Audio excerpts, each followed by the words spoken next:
اللہ نے جو ان پر صحیفے اتارے تھے ان کی تلاوت کرتے، انہیں کی تلاوت کر کے امامت کرواتے، تو اس بات کو رب نے قبول ہی نہیں فرمایا۔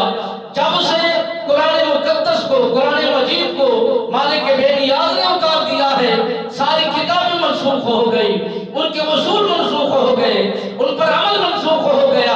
اور پھر ان کی طرف رغبت منسوخ ہو گئی۔ اگر حضرت ابراہیم خلیل اللہ علیہ السلام سرکار کو مصلی پر کھڑا کر دیا جاتا، وہ بھی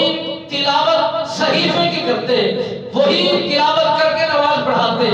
اگر حضرت موسیٰ کلیم اللہ علیہ السلام سرکار کو اس پر کھڑا کر دیا جاتے تو وہ زبور کی تلاوت کرتے، اور توراۃ کی تلاوت ہوتی، انجیل کی تلاوت ہوتی۔ یہ ساری کتابیں جو نبیوں پر اتاری گئی ہیں انہی کی تلاوت کر کے یہ